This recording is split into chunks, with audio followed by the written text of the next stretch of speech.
Le Conseil général des Landes a invité ce lundi 3 février une vingtaine d'associations œuvrant dans le domaine de la solidarité pour connaître un peu plus la réalité du terrain en 2013 compte tenu de la crise que traverse notre pays. En 2012, ce sont 9 538 foyers qui ont pu bénéficier du revenu de solidarité active dans le département des Landes. Un an après, ce sont 10 123 foyers qui en bénéficient, soit une augmentation de 7%, ce qui a entraîné une hausse de la participation financière du Conseil général de l'ordre de 3 millions d'euros.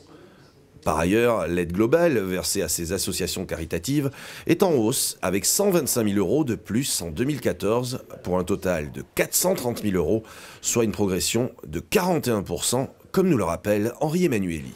On a souhaité marquer le coup en augmentant de 41% nos subventions en direction du monde associatif globalement.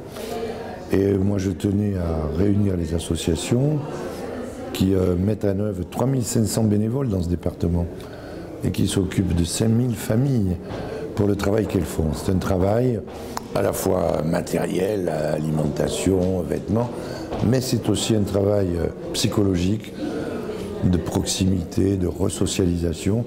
Et ça, c'est un travail qu'elles sont mieux à même que nous de faire. La précarité ne cesse de s'accroître, préviennent la Banque alimentaire et la Croix-Rouge.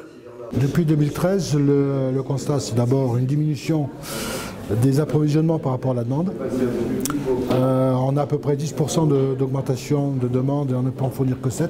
Nous fournissons 47 associations, SIAS, CCAS, épicerie sociale et autres, que ça va en augmentant, puisqu'il y a des épiceries sociales qui vont se créer, et que les produits que nous allons recevoir ne seront pas suffisants pour fournir tout le monde conformément à leurs demandes. On a beaucoup plus de demandes et de bénéficiaires. La première chose que l'on fait, c'est les orienter sur l'accueil de jour à Dax, où ils vont trouver des éducateurs, des professionnels.